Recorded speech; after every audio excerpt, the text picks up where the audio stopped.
There we are. Okay.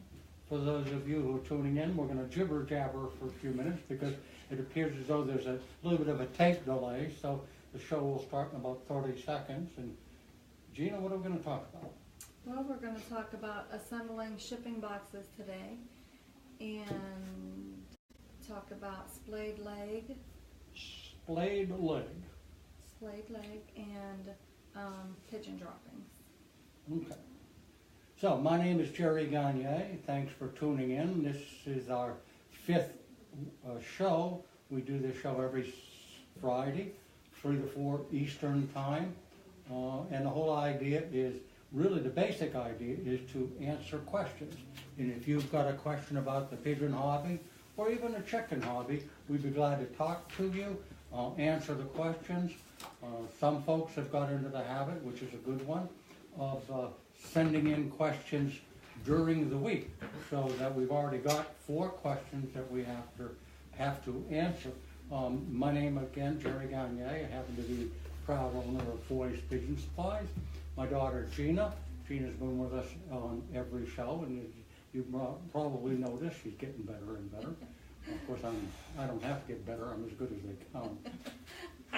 Okay, why don't we go over? Just kidding, folks. Well, let's go over what we're going to talk about today, just so if they stick around, they'll know what we're going to be talking about. Okay, we're going to talk about assembling shipping boxes.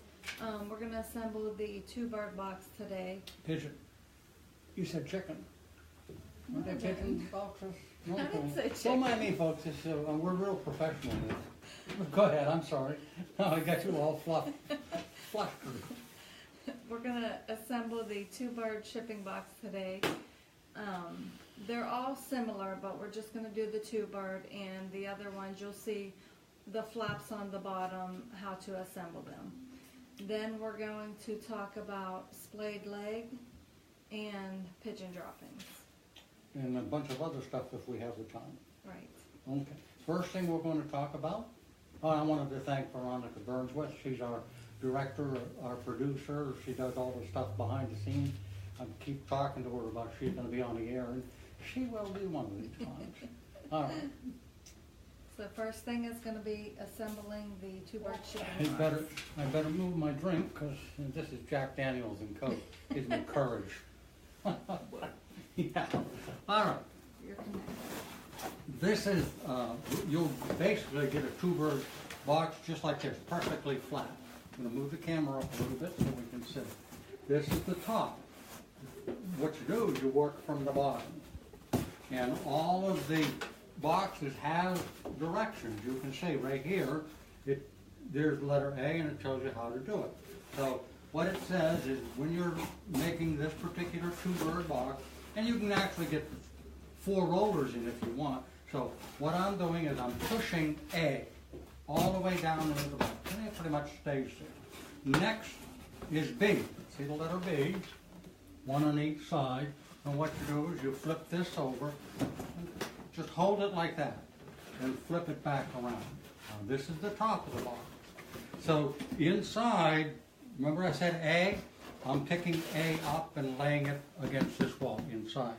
And inside, there's 2 letter B's. All I do is pick up the B's and push this one to this wall, and one to this wall. You can basically, I think you can see it, but maybe not, but that's how it looks. Then, remember A? Push A down, right on top of the bottom. So we're done, actually, with the sturdiness of the box. Then the next step is you're going to push these this way. And I come over here with my fingers and push these in this way. Now I've pretty much got it set. You'll notice these things here. Those are supposed to come out. So all you do is just give more fresh air. This is a filtering system. These particular boxes meet the United States Post Office specifications, and you have to use these kind of boxes to ship pigeons or chickens too. So what you do is, here again, over here, I'm going to squeeze this together, I'm going to squeeze this together, and pull this over. And then I pull this one over, pretty much done. There's a little tab right here, and there's holes to accept the tab. I push down here, push down here. There's a handle that comes right here that goes in here. And these are, you can get these ties, but we send the handles and the ties, and there's little holes right here. All you do is stick them through there and tie your tie. Done. Another one on this side, stick it through here, tie the tie, or the box is ready to go. Now, people ask me, especially people who haven't had pigeons before and want them shipped to them, they're real nervous about that because we ship pigeons with no feed and we ship them with no water. The post office won't allow us to put feed and water in there, so we ship them that way. They can go certainly 2, 3, 4 days without any water or feed at all. And I tell people the story. I shipped some pigeons to Puerto Rico a number of years ago, and the birds actually got lost. The post office could not find them in the system. It took 6 days to get to Puerto Rico to the homeowner, the person who ordered the birds. And you know, all 6 of those birds, no feed, no water, arrived healthy. I'm not saying they were feeling real good, but they were thirsty, they were hungry. The people rushed them home, put them in the coop, gave them some feed, some water, they were fine. So don't worry about shipping birds to the post office. And the way it works is when you take your birds to the post office, they have the label. I always go in and get a stack of labels because I ship pigeons every week. But you just go in, get the label, put your return address, put their address, and they go by express mail. It's the only way you can ship pigeons in the United States. If you have a question and haven't made it clear, give us a call. Gina, if they're going to email questions, what's our email address? What address do they ship to, or how does that work? They can ask on Facebook. They've been asking, right? Right. Just right on our Facebook account, you can ask the questions. Okay. So what's next on our agenda, or do we have questions coming in yet? I have questions from Okay. that have been emailed to us. So the first one is, with the cold weather, what's the minimum temperature that the pigeons can resist? Good question. I've got questions like that every winter. I get questions like that. And the people are kind of amazed when I give them the answer. They could live in the North Pole. In fact, we have a customer in North Pole, Alaska. We ship pigeons to him. They're fine. I have friends in Canada. They're fine. I lived in South Dakota for a number of years, so when I was in the military, and I have some friends in North Dakota, and they have pigeons. Their lofts are not heated. 40, 45 below zero. No problem at all. Pigeons assimilate themselves to cold weather, so never be concerned. A fellow up in Toronto, Canada, he keeps his racing homers in a completely open loft. The only place for protection is in the back of the loft, sticks out about 2 feet, and it has a roof over it, just that 2 feet. The rest of it is screened on the top, screened on the side, screened on the front. So it's completely open, and they're going to get 20 degrees below zero from time to time or more, and there's no problem at all. So that's the answer to your question. No concern at all. Don't heat your loft unless you absolutely want to, and if you decide to heat your loft, you've got to heat it all of the time. Don't turn the heat on and it's real cold, and then when it gets a little bit warmer, turn the heat down or off. Don't do it. You're going to create false molt where the birds lose feathers, and then they're going to get used to the warm weather, and all of a sudden the next day it's absolutely cold. So if you're going to heat it, commit to heating it year-round. I forgot to shut my phone off, so while Gina's looking for another question, I'm going to shut my phone off. Okay. Do we have another question? Yeah, Jeff Spencer, he sent a pigeon to a vet, and they said they found gizzard worms, which they told him they're rare in pigeons but common in chickens. Well, gizzard worm. Let me look that up. I have a book. We made it for all of our employees, and I have one myself. We keep adding to it, and one of the sections is on worms, because a gizzard worm is really, does it say it's unusual? You don't see a gizzard worm very often. In pigeons, no. In chickens, It's a chicken worm. Right. The only thing I can think is possibly that pigeon was exposed to droppings from chickens too, and might have picked up a gizzard worm. Rather than trying to look it up, I'll tell you, a gizzard worm will respond to worm out gel which we sell in two sizes, right? And we sell worm out by Avio. Avio worm. Yeah. So there are a couple of products that take care of roundworms, which live in the intestines. Gizzard worms live in the pigeons really don't have a gizzard. Chickens do, because the chickens, it goes into a gizzard and grinds up the food before it passes it through. So I'm just kind of can't answer you for sure on gizzard, but I'm sure because worm out gel and Avio worm take care of all worms, so that's what I would use. Okay. You want to talk about the splayed leg? Splayed leg. Okay. You want to show it to the folks? Let me try to get a little closer. Somebody sent us this picture. Hope you can see it. And that's an example of splayed leg. And I'll explain splayed leg. It's not a disease. It's actually, for want of a better term, an accident. People who get splayed leg, what usually happens is the birds, if you raise pigeons, you know how fast they grow. So after 3 or 4 days, they're getting heavier and heavier. Within a week or so, they're trying to stand up. And when they try to stand up, their legs muscles aren't strong enough to hold their weight. And if the nest bowl itself, or if you're not using a nest bowl, if you're using wood or even cardboard, if it's smooth, what happens is usually one leg slips right out and it goes splayed like that.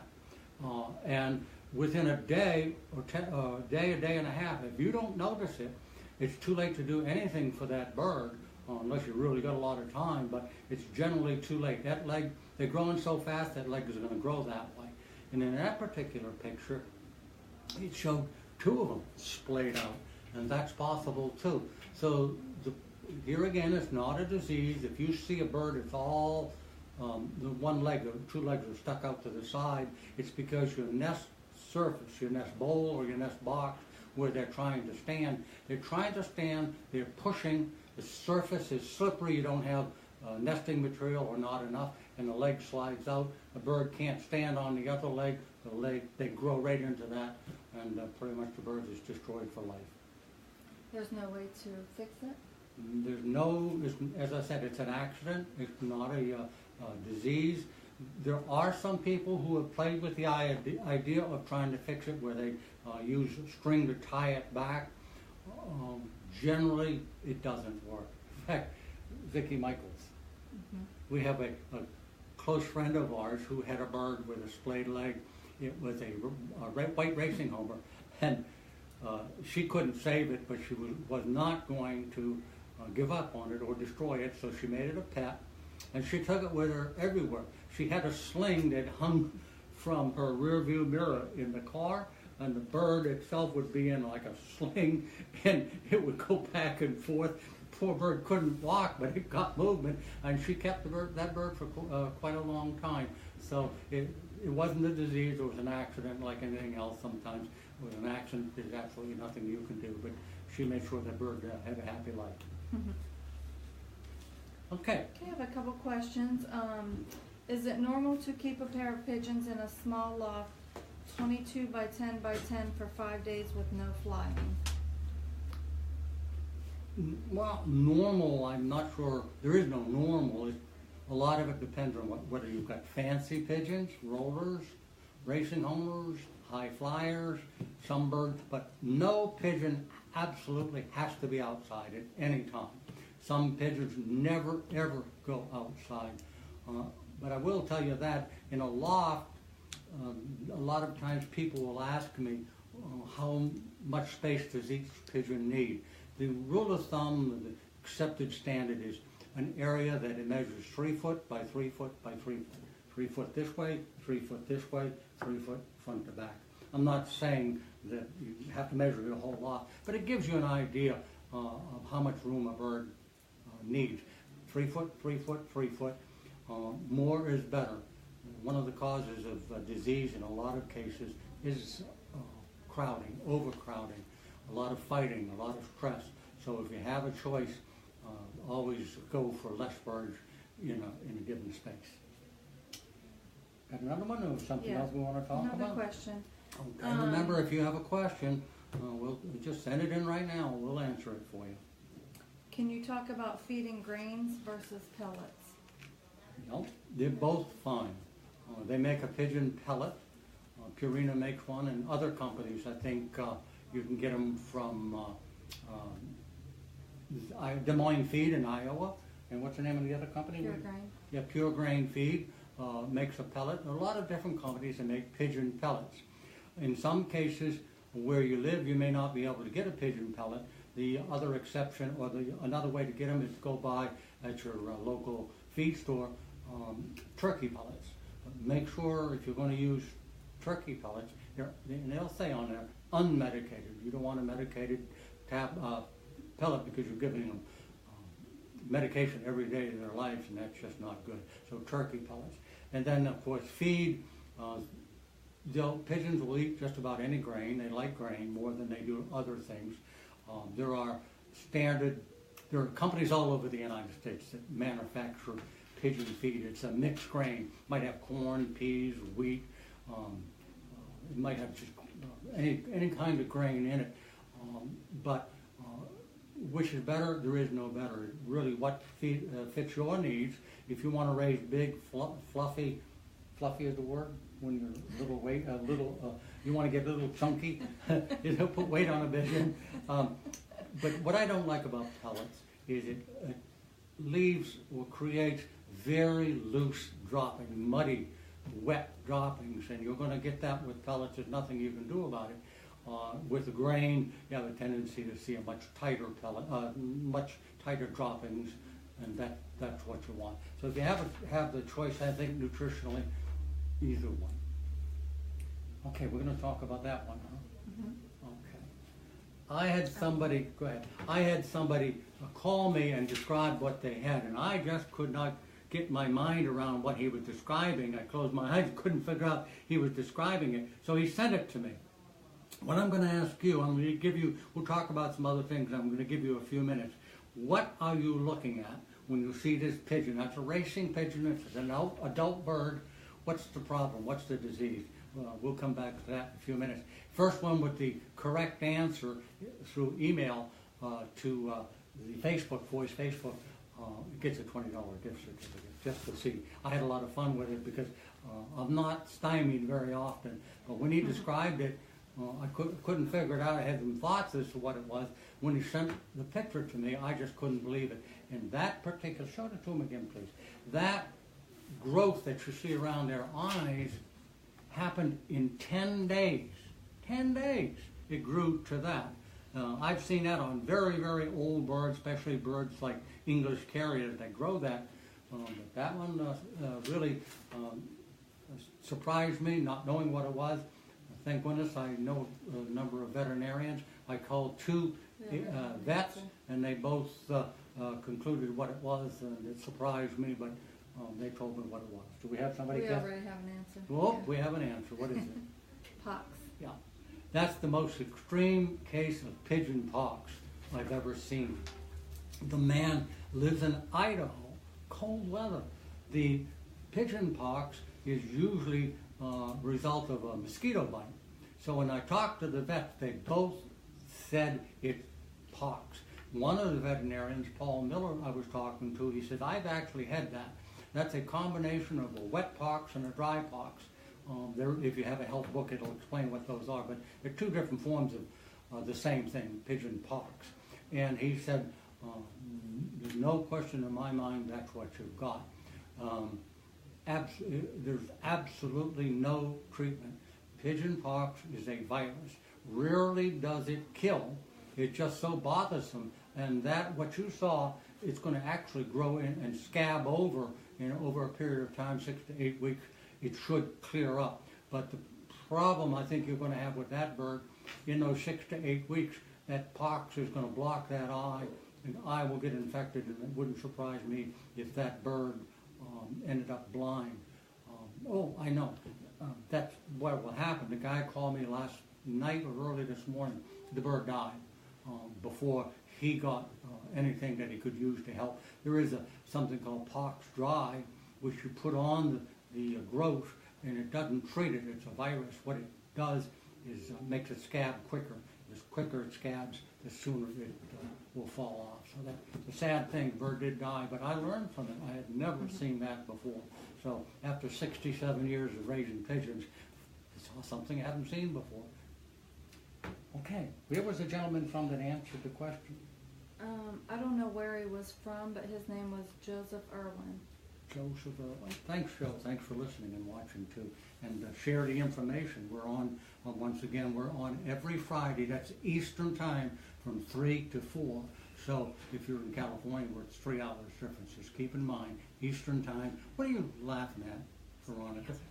Huh? Yeah, every other Friday. Well, thank you. That's our producer saying, hey, Jerry. She was right. I said every Friday. It's every other Friday. So we won't be on next Friday. We'll be on the following one. And thanks to you folks for watching, because we've got as high as 4,000 people watching all at one time. Pretty impressive and pretty pleasing. Another question, or we're going to talk about something else? I'll answer a question. Andrew Jack. How many eggs can you put with one pair of breeders before they won't be able to raise them healthy? Best is 3. And what we're talking about, if you're new to the hobby, you can pick up the eggs at any time. They aren't like some wild birds. If you touch the eggs, they're going to leave them alone. You can pick up the eggs at any time. What I do, and I did it again this morning, is when an egg is laid, I pick it up and I have a felt tip pen and I put the date on it. Like today is the 8th of February, right? 9th. The 9th, I wrote the 8th. Doesn't matter. Anyways, I wrote the number 8 on the eggs that were laid today. One day isn't going to make any difference. And the reason I do that is selling a lot of pigeons. Sometimes somebody wants to buy a pair and they're on eggs or on young. And if they're on eggs with the date on them, I go throughout my loft. I've got 13 sections, not all full, but I've got 13 sections available for pigeons. So I go looking for another bird, and if I wrote the 8th, I'm looking for the 10th or the 7th, the day before or the day after, and I'll put another egg in. They can take 3. I never would put 4. They would probably do their very best to raise them, and they might do it if they're excellent parents, but it puts a lot of stress because now they've got to produce enough pigeon milk to feed 4 where they normally, their lifestyle is to feed 2. So if you're going to switch eggs around, not a problem. Same with babies. If I want to switch babies, I'll actually hold both of them in my hand from 2 different nests, and if they're close in size, almost exactly the same size, I'll put one with a foster parent, and I'll have 3 young under them, and that can happen. But having so many birds, I can usually foster two young in a nest. I can take one and put it here, take another one, put it there. So I hope that answers your question. The max is 3. There's a second part to his question. Can you put a 1-week-old baby with a 2-week-old baby? No.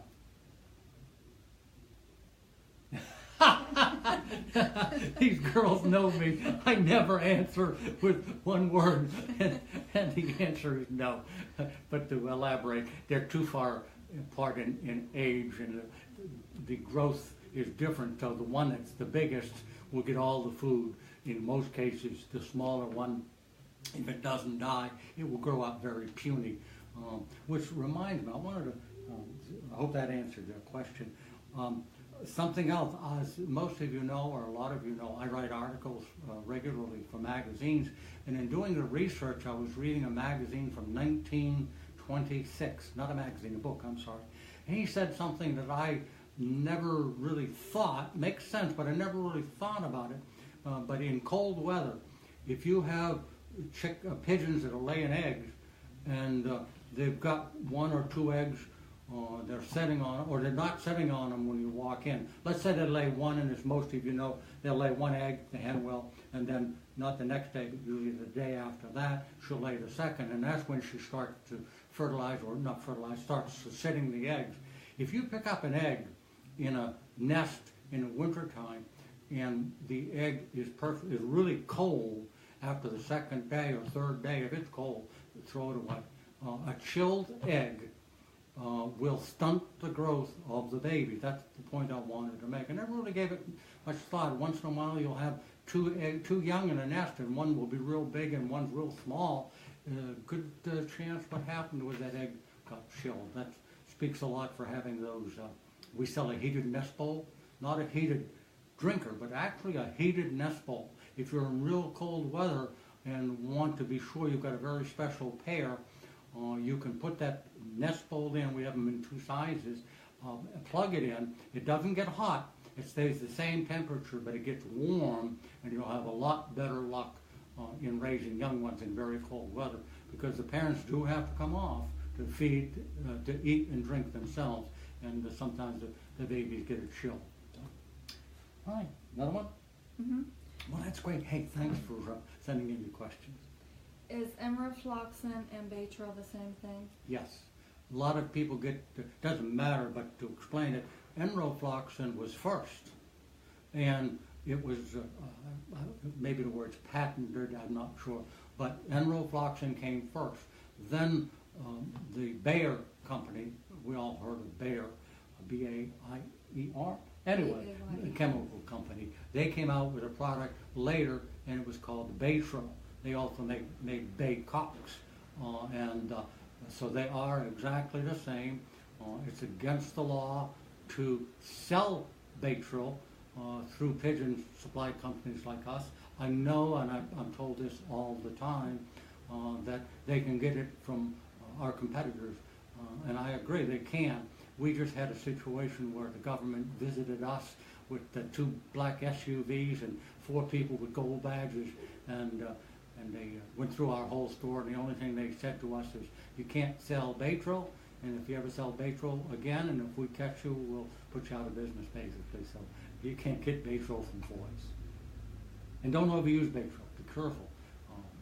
Keep thinking, but Baytril has a tendency, if overused, to create infertility with such a strong growth.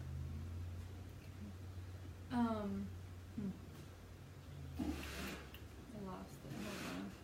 Hold on. Oh, in your opinion, what's the best way to settle your pigeons? Pretty simple. Well, number one, if you're bringing new pigeons in, you've got to quarantine them. You've heard me say that before. You can't buy pigeons and put them right in with your pigeons and think everything's going to be okay because the birds you just brought in are perfectly healthy. If you bring a strange bird in and put it in with your existing birds, that strange bird can make your bird sick. On the other hand, that strange bird going into the loft may get sick from your birds. It seems strange, but it can go either way. The reason for that is there are different strains of every disease. For instance, paratyphoid, I think, has 7, 8 different strains. So your birds could be very resistant to 5 of the strains and not 2 other strains. You bring a strange bird in and it's got one of those other strains that they haven't been exposed to, your existing birds. So to make a long story, I can't make long stories short, I make short stories long, is what I do. But what you have to do is segregate the bird. Keep it in a different building if at all possible. If not in the same building, in a different cage as far away from the other birds as you can. And the United States government, if you want to import birds from overseas, in a lot of cases it's a 60-day period of where they're quarantined. 30 days is the bare minimum. As far as settling them, they will settle very quickly. Pigeons are an amazing animal. I ship pigeons every week to all over the United States, and they put in a situation, I tell them to quarantine them, they get used. What they have to do is, you don't realize it, but in this area we have hard water. When we go to, is it Louisville where the water's so soft? Where you take, or was it Iowa, where you took a shampoo and it was all soaked? But anyways, we travel over the United States, and we find that the soft water is here, but if you go in another state, it's hard water. Now your pigeons will be stressed out from different water. They could get stressed out because you changed the brand of feed, or you're feeding them pellets and they're used to grain, or the other way around. So they have to get used to your loft, your feed, your water, your system. I feed my birds late in the afternoon every day. That's all I've ever done. Generally speaking, late in the afternoon. Now let's say you feed early in the morning, 6 o'clock, you're an early riser.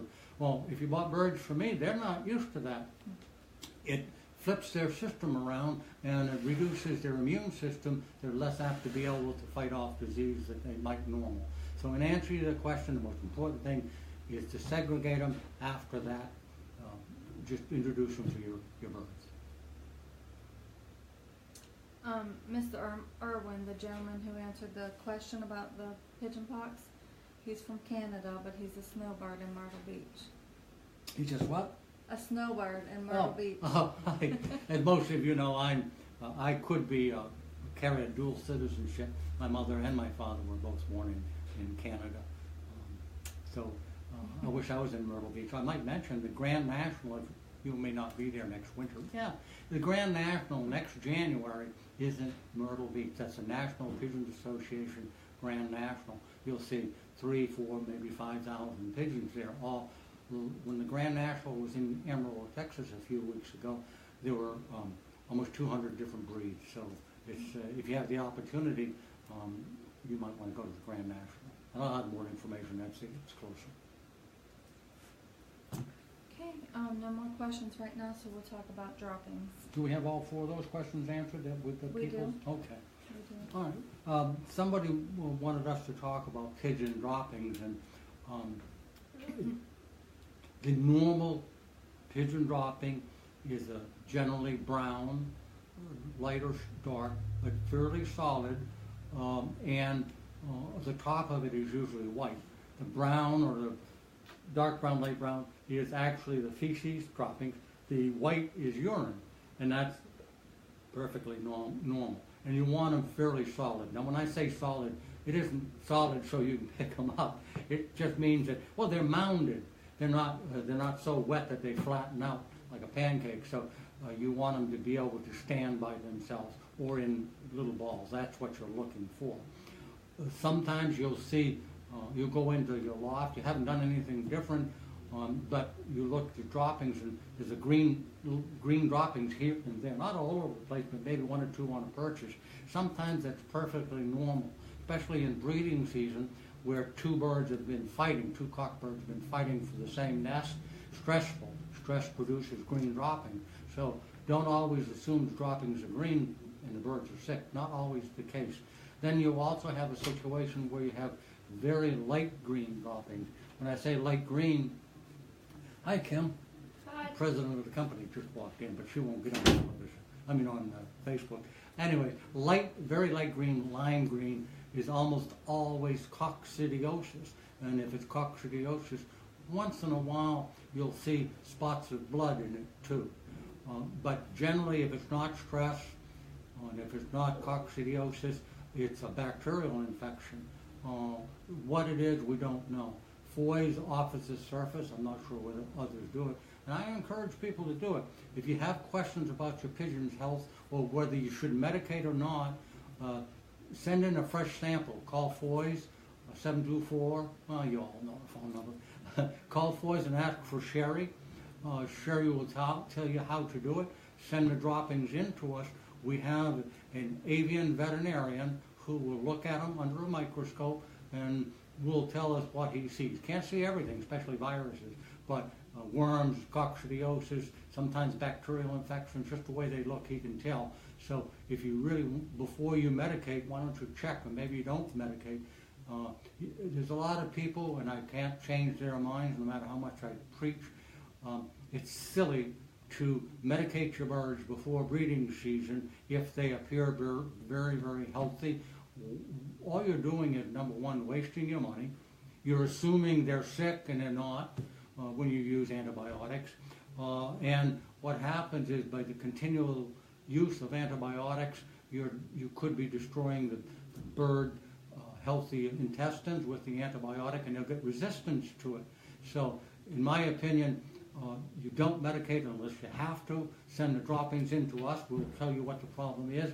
But that being said, there are 3 diseases that you can use as a clean-out sort of a thing. And that's for canker, coccidiosis, and worms. You might have heard me talk about that before. Canker, coccidiosis, and worms are sicknesses. I hesitate to call it a disease, but in the books they do. It's really bugs. Coccidiosis is a little tiny thing that you can see under a microscope. It's a bug. Canker is the same way, and they call them protozoa.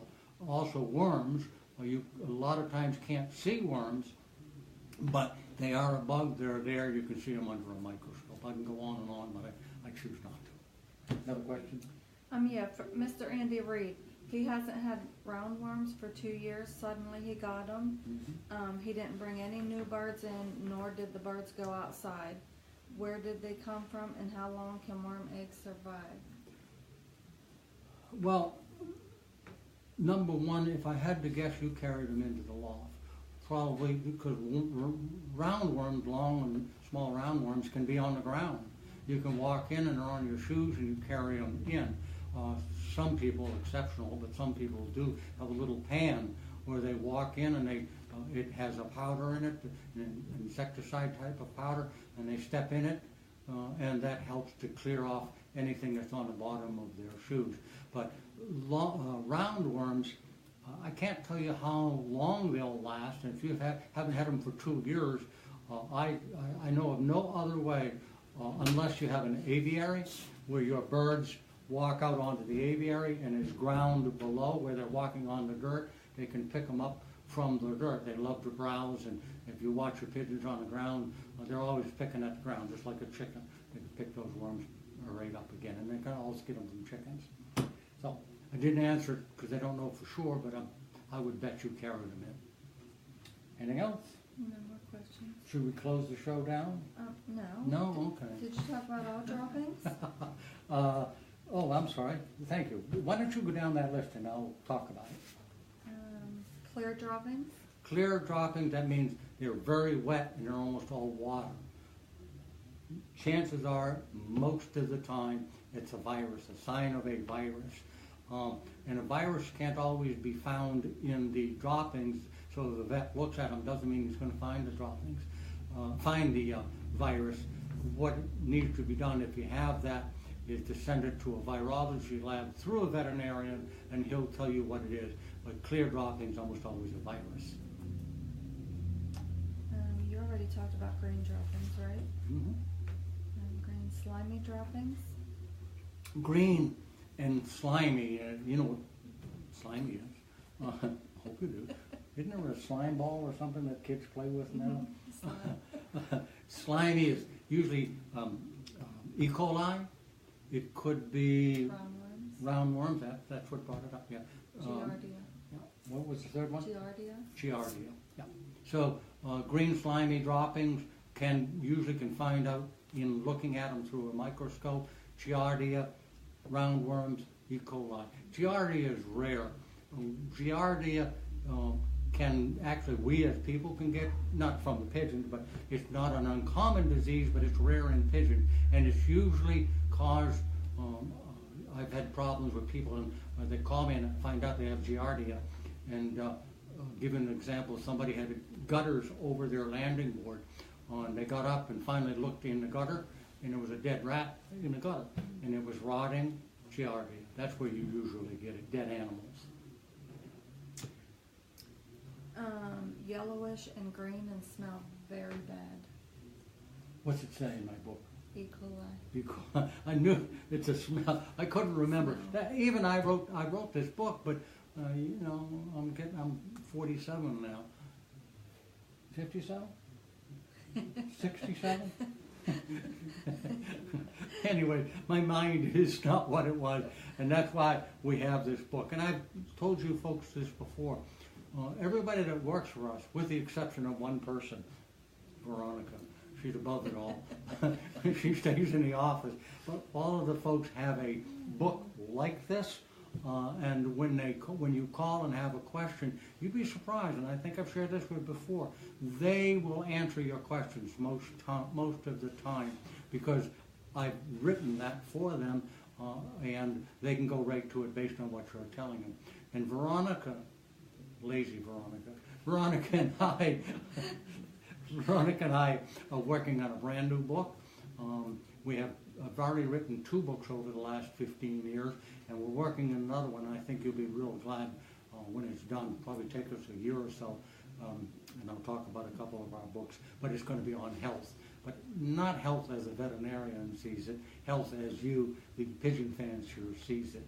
And in talking about books, I was going to show you one that I wrote, been very, very well received. This is a book I wrote called Lofts of North America. There's over 100 different lofts featured in it. It's a hardback. It's in full color. Everything in it, picture upon picture upon picture of unique lofts, different lofts, simple lofts, shanties, anything that could be made into a pigeon loft. I've got a picture of it, and we also have diagrams which show people how to build different lofts. So I'm promoting the book, sure, but I get a lot of questions about the lofts and how to build them. So I wrote this book, took Veronica and I 5 years to put it together.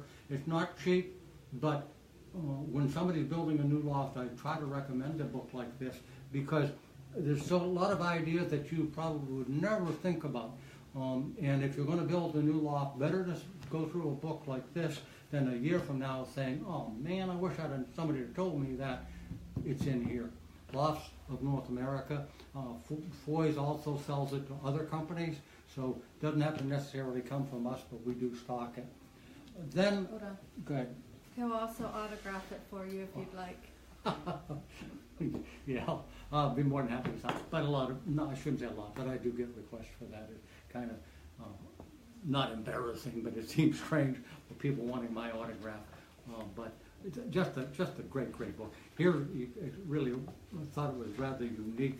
You probably can't see it very well. But this loft, the gentleman had young children with a slide set where they walked up and they slid down, and there was a little cabin up above.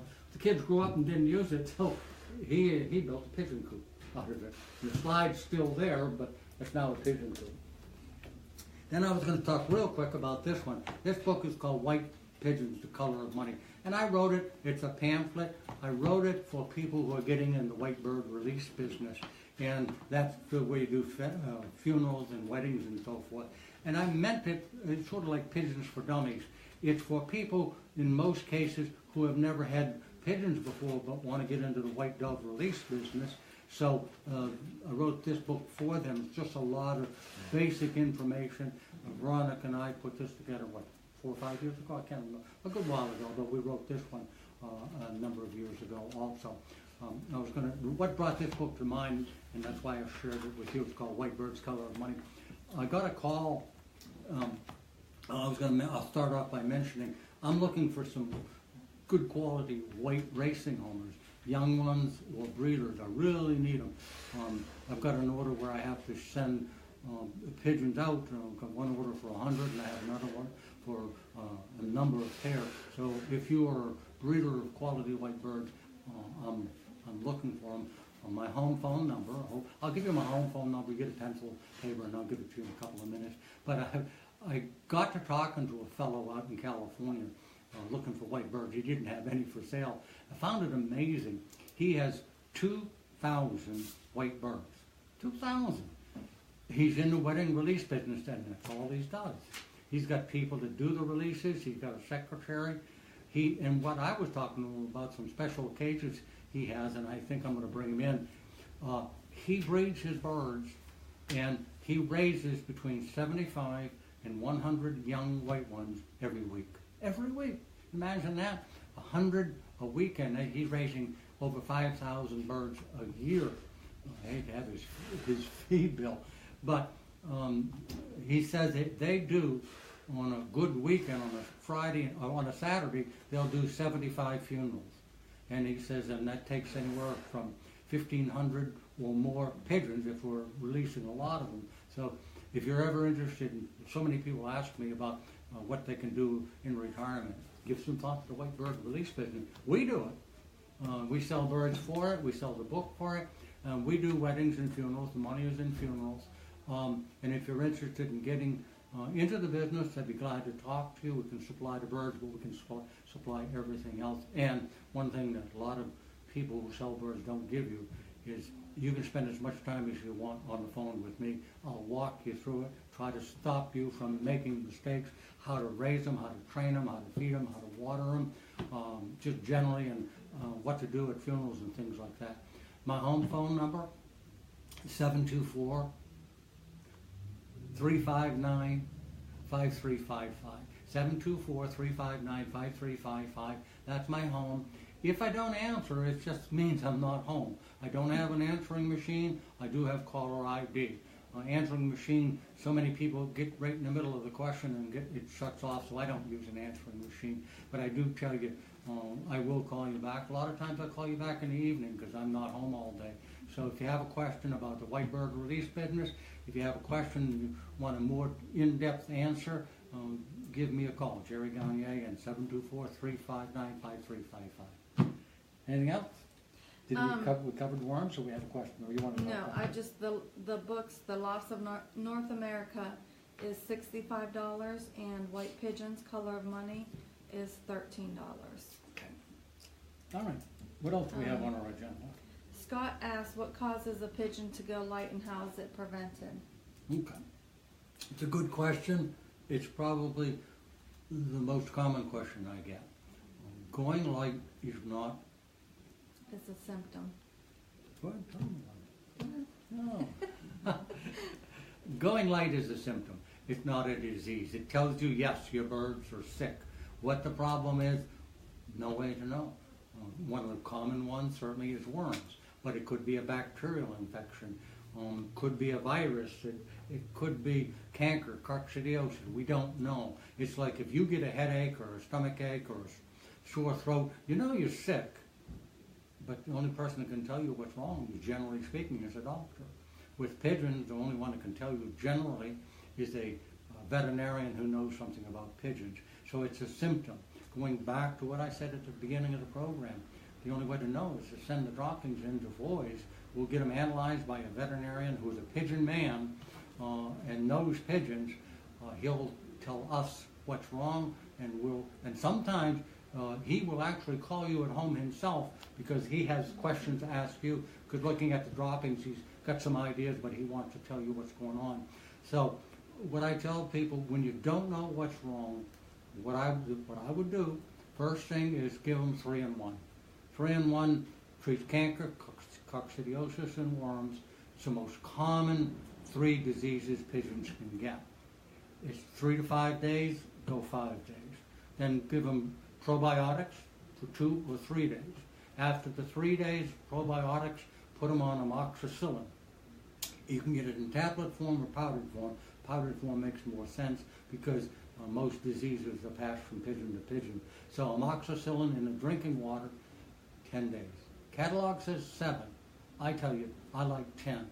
There are diseases where one is chlamydia, where you can actually give amoxicillin for 45 straight days. So 10 days is fine. And on that tangent, when he's talking about medications, if it says 5 to 7, 5 to 7. Don't, if they look perfectly healthy after 3 days or 4 days, don't stop. You give it for the recommended dosage that's in our catalog and on our website. If you stop, in most cases, the disease is not over. It's just like when a child gets sick or you get sick. The kid says he feels fine that day. It's better to keep him home from school one more day until he really is over what he's got. Anything else? Yep. Alex asked, what's the cost of sending the droppings? What's the cost, I'm sorry? Sending the pigeon droppings? Oh, do you know? Yeah, I know. Go ahead, you know.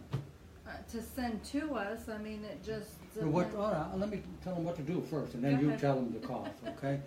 It's important that the droppings are fresh. Not frozen, not dried up, fresh. So if you really have a question of how to do that, put the bird in a cage, put something under the cage, solid like wood or tile or metal, not paper, because it absorbs the moisture. The moisture is the urine. He has to see that too. So you get fresh droppings, 1 sample, about a teaspoon, maybe a little bit more, in a Ziploc bag, seal it, and send it to us in a padded envelope. You can get them at the post office. But don't tell the post office what's in the bag. You don't want to know that. So you're sending droppings to Foy's. And Gina, how much does it cost? He asked how much it costs to send to us. I'm guessing through the post office. Oh, or whatever. You're going to send them either. I prefer priority mail, right, or express mail or priority mail, one or the other. Post office would have to tell you because it's where you're from. What's the right? $3, $4, $5? 5, 6, 7. Yeah, depending on where you are and the method that you use. The quicker we get them, the better. The fresher they are, the better. And the cost to analyze the droppings is $40 for the first one and $25 for other droppings after that in the same shipment.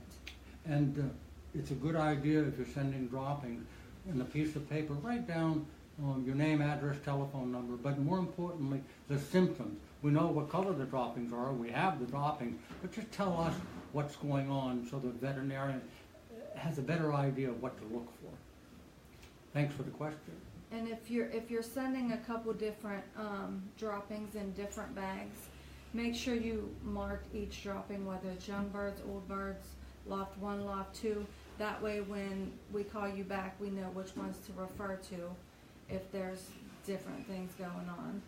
And Sherry is the one that handles that. So if you have a question or need it repeated, call Sherry at Foy's and she'll answer your questions for you. She gets them and handles them when they're sending it. We all laugh when the mail comes and we see that brown envelope, padded envelope. Sherry, we got some SHI for you. Any other questions we want to talk about, or we have That's questions? all the questions. Okay. Oh, wait a minute. I wanted to talk about this. Okay. People ask me, what do I use for a drinker? Most of you know I'm in Pennsylvania. We've had 0-degree weather, 9-degree weather. We have hot weather. And a lot of people assume, because I'm in the business, that I use heaters. I don't use a heater in any of my lofts at all. This is what I use. And I've used these, I guess, the last 18 years. It's all I use in my lofts. They come in 2 sizes. This is the bigger one. I just knocked my mic off. Can you hear me? Professional as we are. You'd think I was Italian because I talked with my hands. Sorry, Italian. So anyways, it's a cone top. Generally speaking, they won't perch on it. They try, but they won't. There's plenty of room for them to stick their head in to drink the water, but it generally keeps the water clean.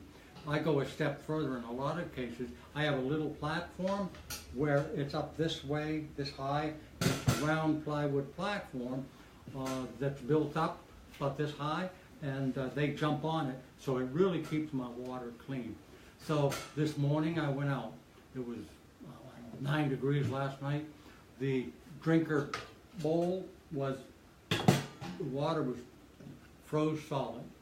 What I do is I'll take that bowl, I bang it like that against a concrete block or a 2x4.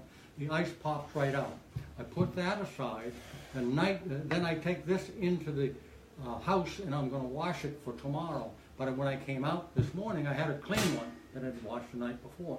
I put it there, take the old one out, fill this water, put it on, and that's what I use. And like I said, it comes in 2 sizes, but this is the size I use almost all the time. The reason I like this, it's so easy to clean. You don't have to get your hand to reach into a hole and try to get a rag and clean it out or anything like that. The other thing is, I use I use probiotics and vitamins together just about every day of the week. It's called Ultra Pro. This holds a gallon of water, or darn close to it. So I don't have to measure out a gallon. I put the Ultra Pro in, and I pour the water in, and I put the lid back on. So, in answer to your question, a lot of people want to know what's the best feeder, what's the best drinker, what's the best perch. There is no best. There are favorites. And I've talked about it before, some of my favorites. If you go into my lofts, I have 13 of these and I have 26 bowls. and I clean the bowls every night. Okay. By golly, we're up to 5 minutes, huh? Once again, you can send your questions in. What's our email address? info@foyspetsupplies.com. Info, I-N-F-O, at Foy's Pet Supplies. And supplies ends in I-E-S. And if you've got a question, it goes right to Veronica. Veronica will give it to me if I need to do some research, or when we do this show in a, boy, this sounds so professional, in a pre-production meeting, the three of us sit down and try to map out what we're going to talk about. But the most important thing is the show is made by you folks. You sending in your questions. Your question is something that somebody's thought about probably themselves and never really asked it. So if you have a question, we appreciate it. Send them in early or send them in during the show, and we'll use them as we have, and it'll answer questions for other people too. And it forces me to do some research, and I enjoy doing that. It's like a puzzle to me. What is the problem? Like if you watch the show at the beginning, we were talking about pigeon pox. I was amazed when that was diagnosed as pox. I thought it was a tumor. Well, You can also ask your questions right on our Facebook page. or you can actually call me. You can call Foy's, and if you need to order anything, I should mention we are Foy's Pigeon Supplies. Did we mention that anywhere along the line? And we've been around. The company is going into 135 years. Pretty amazing. I get to thinking about it. Back in the 1880s, when our company was formed, there were still cowboys and Indians out there. And the Civil War was just over. It's just pretty amazing that this company is 135 years old, and we're the third family to own the company. Started out with Mr. Foy, then his son Charlie, then was purchased by Claire Hedlund, a great man who ran it for 28 years, and the Gagne family is now in our 18th year of ownership. Hopefully we'll be here for the next 20 or 30. I won't, but we're planning. We are planning for the future. It's family. No, I don't think I'm going to live to 107.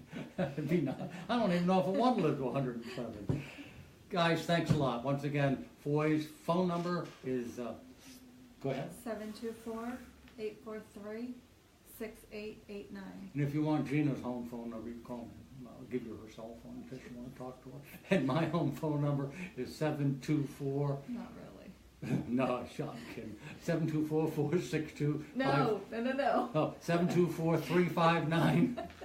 Almost gave up my cell phone. 724-359-5355. Thanks a lot. We have a lot of fun doing it. Hope you enjoy watching it. Take care now.